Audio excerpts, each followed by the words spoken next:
Good afternoon. Another busy day here at the White House. As you know, the President's been talking to members of Congress the last few days about the American Health Care Act up through this morning. The Vice President just left a bit ago to meet with some of the lawmakers on Capitol Hill about health care and the rest of the President's legislative agenda. The President was glad to meet this morning with Representatives Long and Upton, who voiced their support for the HCA earlier this morning. It's especially important that we continue to make progress on repealing and replacing Obamacare as rates skyrocket and insurers keep fleeing the market around the country in anticipation of this impending implosion. Earlier this week, Aetna announced that it'll scale back its presence on Obamacare exchanges even further in 2018, withdrawing from the Iowa exchange. Aetna had already cut its participation in the exchanges from 15 states to 4 in 2017. Iowa is going to be hit particularly hard by these recent developments as Medica, the last insurance for most of the state, also announced this week that it will likely stop selling individual health care policies in the state, which will affect tens of thousands of Americans. With reports like these seemingly coming every day, it couldn't be clearer that it's time for action on health care. We're glad that so many members are with us and look forward to welcoming even more on board. Also earlier today, the President dropped by an event focusing on school choice that was hosted by the Vice President and Secretary DeVos, with students ranging from kindergarten to high school. Most of the students who visited the White House today are some of the thousands of local children who will benefit from the 3-year extension of the D.C. School Choice Scholarship secured by the President and congressional allies in the budget deal. The District of Columbia's Opportunity Scholarship Program, which was launched in 2004, provides vouchers to D.C. students whose family either receive benefits under the Supplemental Nutrition Assistance Program, also known as SNAP, or earn less than 185% of the federal poverty level. And this program gets results. Last year, 69% of D.C. public school students graduated from high school. That's compared to an incredible 98% of the D.C. scholarship students who received their high school diplomas last year. Funding for the Opportunity Scholarship was one of our priorities during these budget negotiations, and the Trump administration is glad to have ensured that the program's extension was taken care of through this appropriations bill, on top of the increases in military spending and funding for border security. Today, the President welcomed the President of the Palestinian Authority to the White House for an official visit. The visit stemmed from a phone call the two leaders had on March 10th when President Trump invited President Abbas to Washington so they could discuss in person ways to move forward on a comprehensive agreement that would end the Israeli-Palestinian conflict. The two leaders made their own statements just a little bit ago, but to give you a few additional details, some of the topics that were discussed during their meeting and the lunch were advancing the Israeli-Palestinian peace, preventing incitements to violence, particularly in media outlets directly associated with Palestinian Authority, strengthening efforts to combat terrorism, including defeating ISIS, measures to empower the Palestinian economy and provide economic opportunity for the Palestinian people. And additionally, the President raised concerns about the payments to Palestinian prisoners in Israeli jails who have committed acts of terror and to their families, and emphasized the need to resolve this issue. Later this evening, the President, along with the Vice President, Mrs. Pence, will host members of the White House Evangelical Advisory Board in the residence for a discussion, prayer, and dinner. The President is proud to welcome these faith leaders to the White House for the first time and thank them for their steadfast support ahead of the National Day of Prayer, which is tomorrow. Later tonight, the Vice President will also deliver a keynote address at the Susan B. Anthony List's 2017 Campaign for Life Gala. The Vice President's office has more details on that, and with that, take your questions. Ken. Sean, on healthcare, does the President feel like we've reached an inflection point here with the House? Is this a make or break moment in terms of getting the bill through the House? And what precisely is the President doing, and what arguments is he making to members on why they should support this bill? Well, I think he's making several points. One is the need that Obamacare is failing, and that, as I just mentioned with Aetna, in so many cases around the country, the need to have a provider is becoming greater and greater. Two is that costs are out of control. These are two basic tenets that you've heard us talk about. But I think overall the efforts that were made and continue, and especially the effort this morning with Congressman Long and Upton, help bring more people into this effort, make it even a stronger bill, and ensure that Americans have a healthcare system that gets them the care that they need at a price that's affordable. Is this a now or never kind of moment, though, with the bill in terms of the House? I don't want to put it there. I'm not. I mean, the president's made it clear before that he's not trying to set a date certain. Obviously, that's up to the Speaker and the House leadership to determine when that time is appropriate. But as you have seen, we continue to move closer and closer to that time. And the number of members who are supporting it continues to grow further and further. And I think that's a very promising sign. Yeah. Thanks, Sean. Yesterday, the president tweeted that FBI Director James Comey gave Hillary Clinton a, quote, free pass for many bad deeds. Is the president comfortable having an FBI director that gives out free passes serve during his administration? The president has confidence in the director, but I think clearly his point was after some of the comments that were made yesterday regarding the reason for the outcome of the election. I think he just wanted to make it clear what exactly happened. On healthcare, the president appears to be directly involved behind the scenes. How much responsibility does the president plan to take for the outcome of the vote if it does occur this week? Well, I think if we have a vote, which is looking greater and greater every day, but again, I'm not going to get ahead of the House leadership in deciding when that is. My assumption is the House leaders will call that when that number is will put us over the top. And I feel like, again, you saw 2 votes come down today. The president's been on the phone constantly. The vice president, the chief of staff, other members of the legislative affairs team calling members, talking to them, hearing their concerns. But I think we've made this an unbelievable bill and an unbelievable replacement for Obamacare, which is failing. And that's what we've sought to do from the beginning. Yeah. John, there was a report in Politico yesterday that seemed pretty well sourced, indicating that President Trump plans to sign an executive order tomorrow in the name of religious freedom. Will the president sign a religious freedom executive order tomorrow, and will it enable discrimination against LGBT people? So I know we've talked about EOs for a long time, executive orders. Tomorrow is National Day of Prayer. There'll be a proclamation the president will sign. We're looking forward to having religious leaders from multitude of backgrounds come to the White House and celebrate this day with us. But I've never gotten ahead of executive orders, and I'm not going to. Can't deny that the executive order that the president is a friend of the LGBT community. Isn't that a lie? I answered the question. Thank you. Try. Be a friend of the LGBT community if the president isn't considering this executive order. Blake. Thanks, Sean. I want to get your reaction to former President Obama. He tweeted yesterday after Jimmy Kimmel's monologue that went viral, monologue you've probably seen about his child. Kimmel talked about the need to cover pre-existing conditions, the need for funding for the NIH, and Mr. Obama said, quote, "Well said, Jimmy, that's exactly why we fought so hard for the ACA and why we need to protect it for kids like Billy."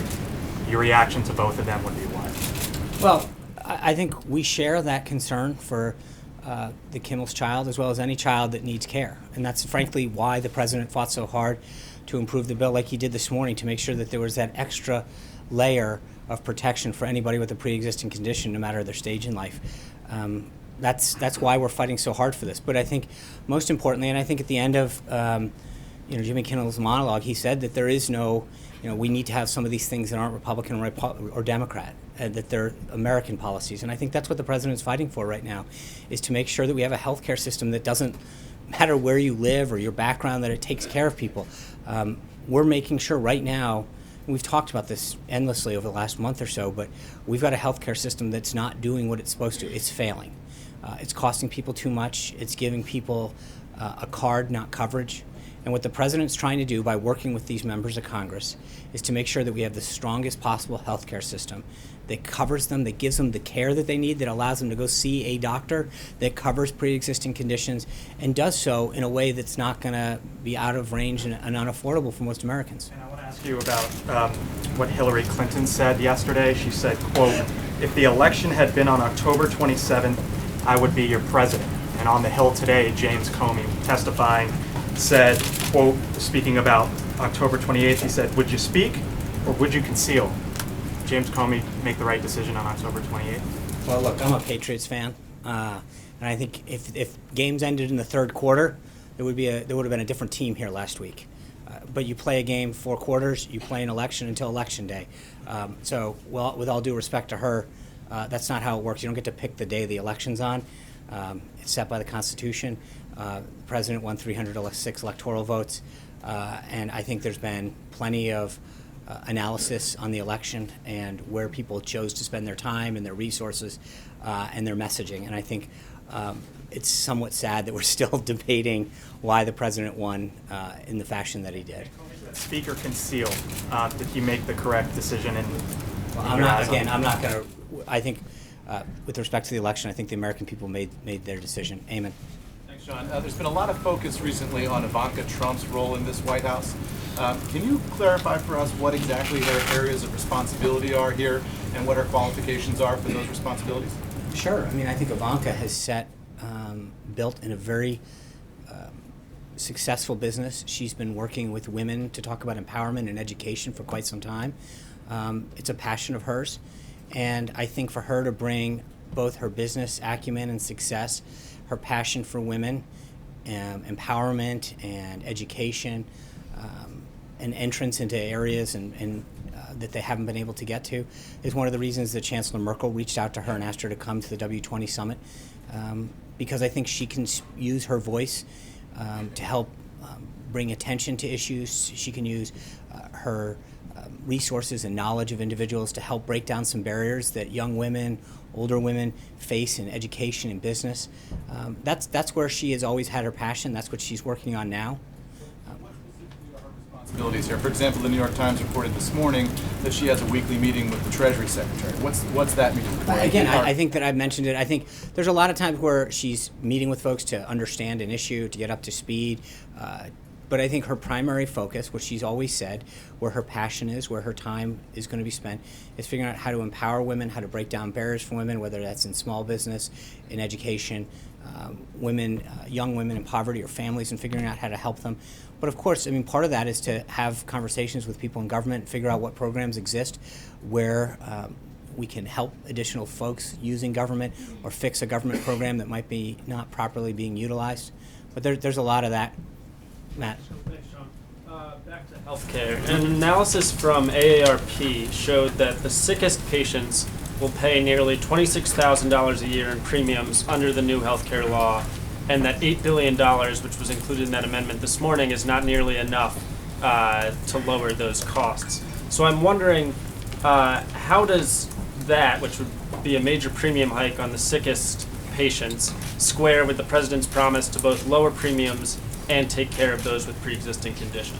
So it sounds interesting to me that there are so many variables that are unknown that to make an analysis of that level of precision, it seems almost impossible. Hold on, let me give you an example. So right now, pre-existing conditions are covered in the bill. They've always have been. We've talked about that before. States have the right to receive a waiver. If someone has continuous coverage, that's never going to be an issue. Regardless of no circumstance, does anyone with continuous coverage would ever have a problem with pre-existing continuous. If someone chose not to have coverage for 63 days or more, and they were in a state that opted out, and they had a pre-existing condition, and they were put into a high-risk pool, then we've allocated an additional $8 billion over 5 years to help drive down those costs. So for someone to know how many people that is, what number of states are going to receive a waiver, ask for and receive a waiver, is literally impossible at this point. So to do an analysis of any level of factual basis would be literally out of not an impossible thing. Follow-up questions. Okay. One, would the president prefer, does he have a preference as to whether or not states opt out, given that option? And two, yes or no, will people with pre-existing conditions pay higher premiums under this bill than they currently do? I think everything that we've done, including the additional $8 billion this year, have everything that I've seen shows that the cost curve goes down for them in a lot of ways. So I would, if you have pre-existing conditions, and again, remember what a small pool that is. If you have a pre-existing condition currently, the bill protects you. The only factor would be is if you live in a state that potentially has asked for a waiver and then is subsequently granted it, and if you've gone 63 days without continuous coverage. So if you have continuous coverage, if you live in a state, it'll never ever be a factor. But the president has worked to make sure that in every single scenario, everybody, he has kept true to his word that pre-existing conditions are covered and that the cost curve continues to bend down. And so. Then on that other question, the congressman this morning from Michigan was saying he's confident from conversations with his governor that his state will not ask for a waiver. Great. Does the president have a preference as to whether or not states ask for waivers? The president's preference, and I'm not, the president believes in states' rights, number one. Number two, his not just preference, his goal is to make sure, as he stated repeatedly, is that pre-existing conditions are covered, care coverage goes up, and costs go down. Those are his the principles that continue to guide him. Cecilia. Thank you. I want to go back to Director Comey on the Hill today and some things he said about Russia. One of the things that he said was the Russian government is still involved in American politics. Is that the view of this White House? I think that's the view of the FBI. I mean, I'm not. Is that different than the White House? Well, I don't. I mean, we rely on them and the rest of the intelligence community to provide the president with updates on what they're learning. So it's not. We don't. It doesn't go that way. The director and the intelligence committee update the president on all of the threats that the United States faces and all of the intelligence activity that need to be briefed. And in that particular one, does then he accept that? Well, again, assessment I don't from know the what FBI? he is briefed the president. I'm not trying to be coy on this, but I'm just saying, like, I don't know what he has recently briefed or how. I know that the question that was asked during the testimony, I don't know what new evidence beyond what they shared with the president in December has happened between then and now. Okay, there's one more thing on that front. He called Russia, quote, the greatest threat of any nation on earth. Is that something the president agrees with? I think the president's been very clear that he thinks the threat that North Korea poses with the potential nuclear weapon that has range capacity is something that he finds to be threatening to the lives of American and our allies. Alexis? I have two healthcare questions. Okay. Can I follow up on what you were saying about the president's conversation with Congressman Upton? Until yesterday, the president thought there was sufficient funding, and Congressman Upton came to him and suggested $8 billion more. You were just saying that it's impossible to estimate what would be needed. My question is, why did the president think that there was sufficient protection for those individuals who have pre-existing health conditions yesterday, but today he now believes $8 billion will cover it? What persuaded him that the number that he had embraced yesterday was not sufficient and that $8 billion is going to do it? So, in this particular case, Congressman Upton, I think Congressman Long addressed it, that he, through a series of conversations that he had with the president, shared with the president a concern that he had in their shared goal of covering pre-existing conditions. The president, as Congressman Long discussed outside, expressed that the president expressed to him that the pre-existing conditions were covered and went through the various scenarios. Congressman Long felt as though there were scenarios in which potentially the high-risk pool, it wasn't a question of coverage, it was a question of cost. And so the president engaged in a conversation with them, and through some of the analysis that Congressman Upton and Congressman Long had done, the president agreed that if we add an additional safety net, which is frankly what that is, not on the coverage but on the cost, that could ensure that the cost curve further gets bent downward. And the president agreed, because at the end of the day, look, the president's talked about this from the beginning, that he wants to work with members to make it the strongest possible bill, to have the strongest outcome for the American people in a healthcare system in which both the cost continues to go down. And I think that's one point, Alexis, that we keep forgetting in this discussion. With what we're trying to do, it's not just replace Obamacare. Obamacare is dying on the vine. The costs are spiraling out of control, deductibles are going up, and carriers, again, this isn't a theoretical discussion. Aetna, as we just discussed, is pulling out of states, and counties around the country are now going down to one, in some cases, 0 choices. So this isn't a question of just replacing something. We are actually at a point where if we don't do something, some people in this country will have no options for coverage. We've got to do something, and that's where the president has been willing to work with members, pick up the phone, and figure out how do we get this done to make sure that every American's got the coverage that they need. Also ask about the next step. There are members of the House who are concerned on the Republican side that they could vote for something that will change dramatically in the Senate.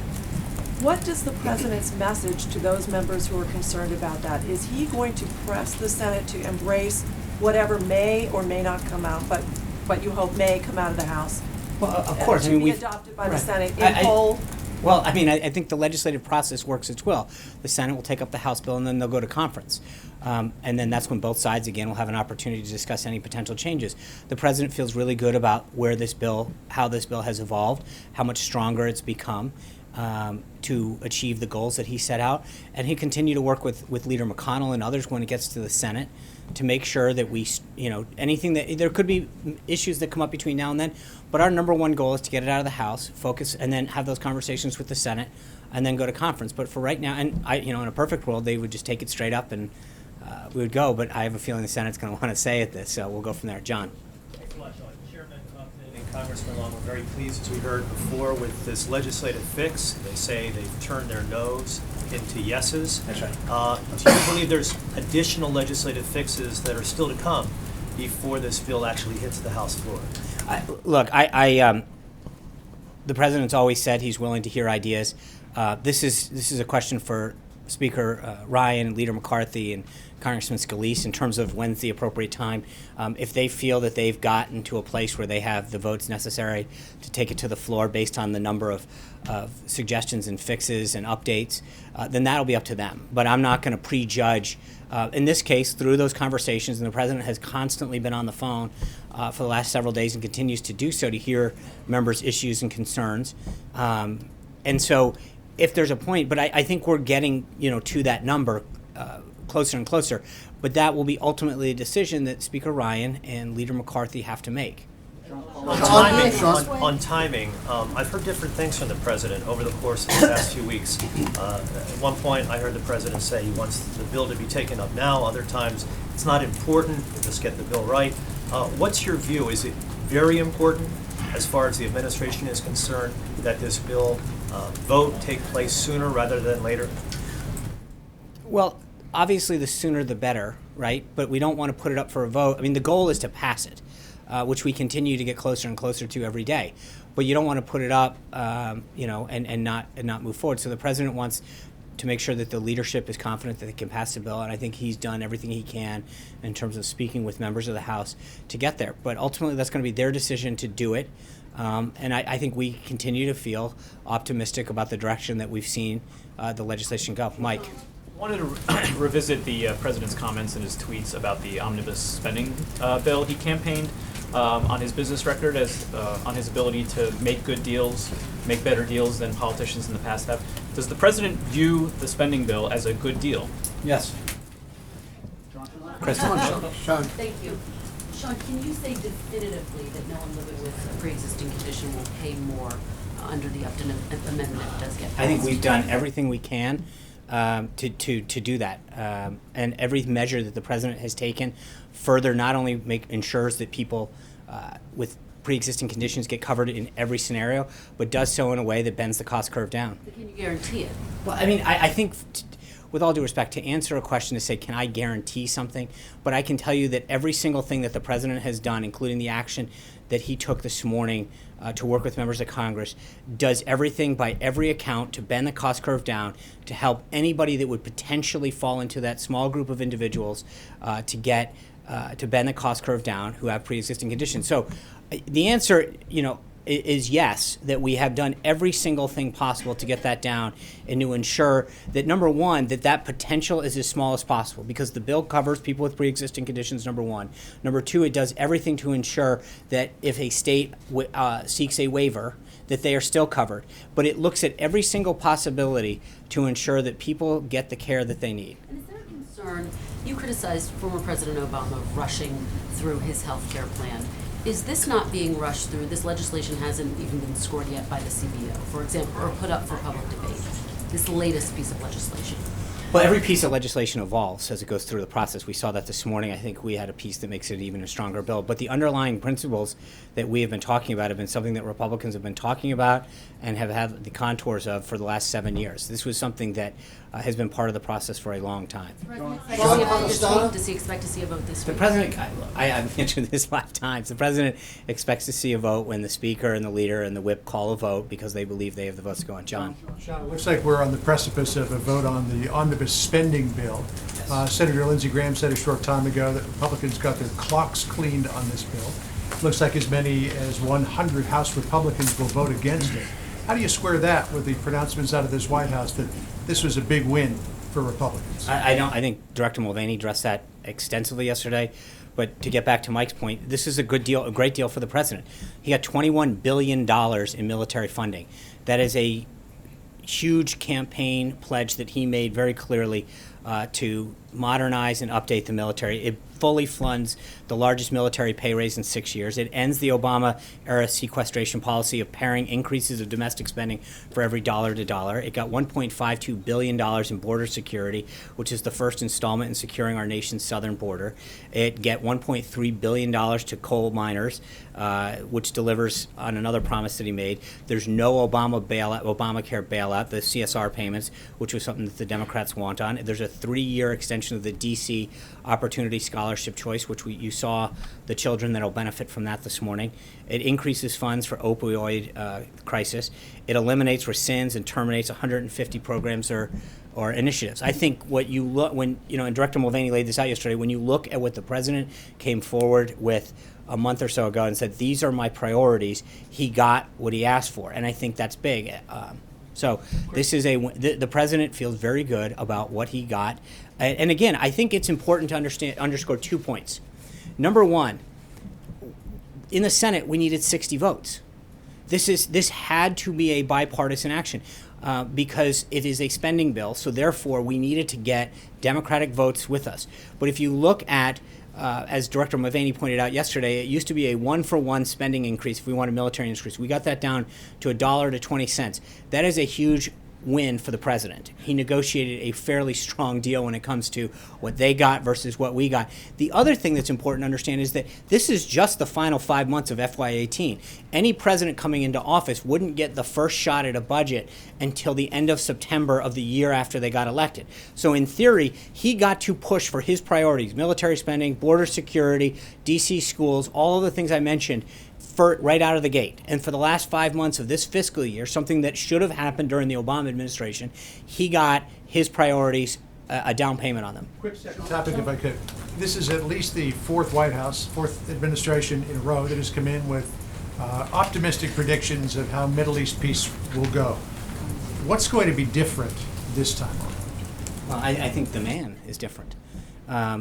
You look at what the president's diplomacy style is paying dividends, whether it's getting someone who is held for years in Egypt released, whether it's the action that China's taken. The relationships and the foundation that the president is rebuilding are going to pay huge dividends for this country in terms of our economic interests, our national security interests.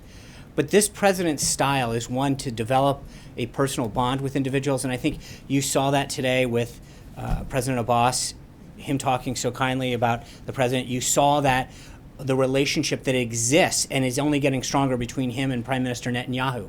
You have two individuals who, because of this president, are increasing their desire for peace. You've got an individual in President Xi in China that has taken fairly significant action to help come work with the United States, especially with respect to our desire to end the threat in North Korea. That has been unprecedented. The president's ability to connect with an individual, to work with them towards a shared goal, to have backroom diplomacy, is something that is going to continue to pay dividends and get results for this country. Can I follow up on John's question, please? Charlie. In January, the president did an interview deriding the little toy walls on the southern border. That's a quote. And said, "I don't know why they're even wasting their time."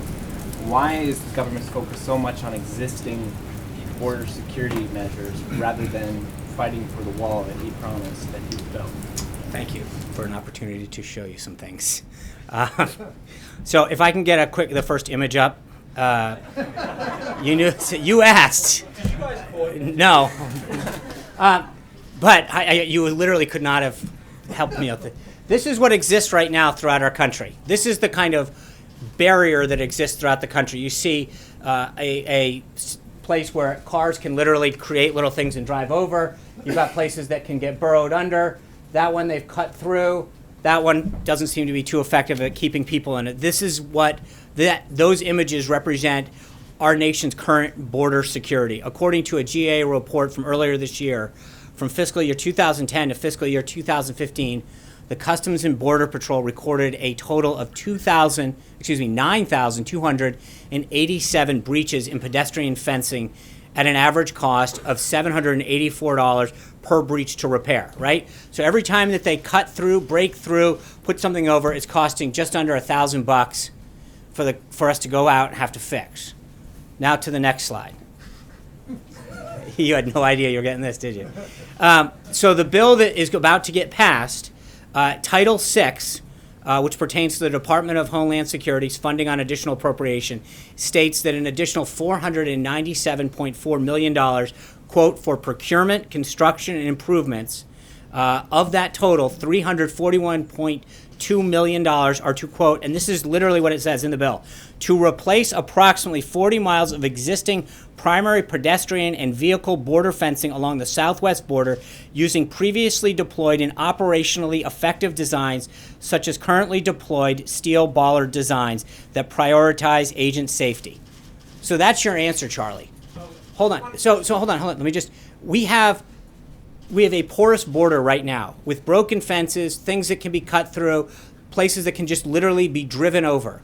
And to replace this with 20-foot high Ballard wall will protect our country, something that the DHS has designated the most effective way to do this. So that's what we got out of this bill. Just one question about Sure. the photos. Are those photos of fences or walls? That is called a Ballard wall. That is called a levee wall. So that's the wall that No. I'm just no. There are various types of walls that can be built. Under the legislation that was just passed, it allows us to do that. As we've mentioned, that is called a levee wall on the left. That is called a Ballard wall. Huh? So that's not a wall, it's a levee wall? That's what it's actually called. That's the name of it. It is called for Fencing, not wall. In this current bill, it allows us to do the following. So to be clear, in several areas along our southern border, we have what was in the first slide, which are areas in which someone can literally cut through with a pair of wire cutters or put a little barrier over that a car can drive over the top. Okay, what we've done is taken the tools that we have to replace, and if you look at that one in particular, you've got a chain link fence is what is currently at our southern border. That is literally down there now. We are able to go in there and instead of having a chain link fence, replace it with that Ballard wall. That's what it is. But it's not the wall the president promised. Hold on. Hold on, Jim. We're going to take turns, but just to be clear, because Charlie asked the same thing, so I'll give you a little help on this one. That this is the 2017 budget. The president. This is a down payment on what the president is going to prioritize in the 2018 budget that starts October 1st. And as I mentioned to John Roberts, the idea that we even got a shot at this is something that should have been done last term under President Obama. We have an opportunity to use the last 5 months of the FY17 budget to get the president's priorities jump-started. So he is using the current bill to get his priorities moving and put it down. To answer the question, it is currently being built in Naco, Arizona, Sunland Park, New Mexico, and we are going to be starting to do this in San Diego, El Paso, and Rio Grande Valley. Basically just telling supporters, the president's supporters, to be satisfied with this existing tough guy fencing until he's ready to build the wall. No, what I'm telling anybody is that the president said he was going to build a wall, and he's doing it. And he's using the best technology and what the Department of Homeland Security under Secretary John Kelly says is the most effective way to keep people out, to stop drugs, to stop cartels, to stop human trafficking, and to prevent illegal immigration. That's what I'm telling you. Today and said he wants to see East Jerusalem as the capital of a future Palestinian state. Yesterday, Vice President Pence said you're still looking at moving the U.S. Embassy in Israel to Jerusalem. What is the White House view on those remarks? I mean, we didn't hear anything from President Trump in response to that. I think the Vice President, as you noted, commented yesterday that it's still something that is being discussed and considered by the President. It'll continue to be a discussion that he has with both Prime Minister Netanyahu and President Abbas, but obviously we're not going to. Palestinian portion. I'm not going to. I will. They had a series of private discussions.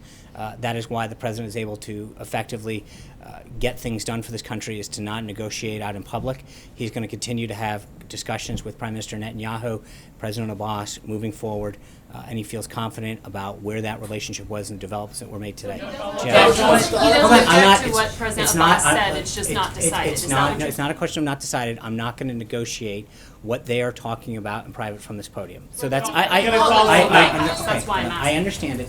I'm just telling you that we are not going to negotiate from the podium. Jim. Just to follow up on the president's meeting with Abbas, he did say at one point, frankly, talking about Middle East peace in the Israeli-Palestinian conflict, maybe it's not as difficult as people have thought. Why does he believe that the toughest, arguably the toughest foreign policy challenge in our lifetime may not be as difficult as people have thought? I think both of these leaders have very publicly expressed the confidence they have in the president's negotiating skills, in the president's desire to work to get peace, the relationship that he's built with them individually, and the trust and respect that they have for him. And I think that he, in discussions with them, in private discussions with them, feels very optimistic about the shared goal that everybody has. Obviously, there's a lot of issues that have to get covered, but the president understands that they respect his ability to want to get this done, his relationships and respect that have been developed, and I think this is something that he really wants to have happen. And getting back to health care, why even monkey around with pre-existing conditions? That's the most popular thing in Obamacare. Why are you guys spinning your wheels, messing around with pre-existing conditions? I wouldn't call it messing around, or however you phrased it. I think the president wants to do everything. Right now, people with pre-existing conditions are covered. They're not discriminated against. No, just hold on. You're going to change to a system where who the hell knows what's going to happen? It depends on what state they live in. If they live in this state over here, that governor may seek a waiver, and all of a sudden they're thrown into this system where hopefully that fund is going to cover their pre-existing conditions. It is a big change for people who live with those kinds of illnesses, is it not? Well, look, the big change, I guess we have a very different view of this, because my view, and I think the president's view, is that Obamacare, if you have a pre-existing condition and you no longer have a health care provider, and your premiums or deductible are going through the roof, then you don't have coverage. And we just read it out. I mean, if you have throwing the baby out with the bathwater. No. What I'm saying to you right now, no. Because it's not. You're saying it's not working. But then why change pre-existing conditions? We're not. No, we're strengthening. I think, look, we have done everything to not only strengthen, but to guarantee. If the governor can say, here's my waiver and no more sure pre-existing you can, Jim, conditions. I walked through this. But I think the fundamental point that seems to be getting lost is that if you have Obamacare right now, in case after case, you are losing it. So if you have a pre-existing condition, and you have a card that says Obamacare, but no one will see you or you can't afford it, then you don't have coverage. Why not fix that? We are. Fix that We're aspect guaranteeing of it, but I don't know how much. Why does we have the literally pre-existing component have to be altered? Why not just keep that protection The president has in made it place? very clear that pre-existing conditions are covered in the bill under every scenario. I don't know how much clearer we can state it. So anybody who has a pre-existing condition under Trump care, they're going to be fine? Yes. Without question? There you go. Thank you, Sean. Thank you, Sean. Want to follow up on healthcare. I just want to know why the White House is pushing so hard for a vote on this healthcare bill at a time when, as you just said a few minutes ago, it's literally impossible to analyze its impact on the healthcare system. Why not wait for that analysis to come out? The vote is going to happen, as I've said like 8 times now, when the Speaker and the Majority Leader and the Majority Whip want to. Our job is to work as hard as we can to work with members of Congress who want to see their healthcare system improved. That's what we're doing. That's what we've done.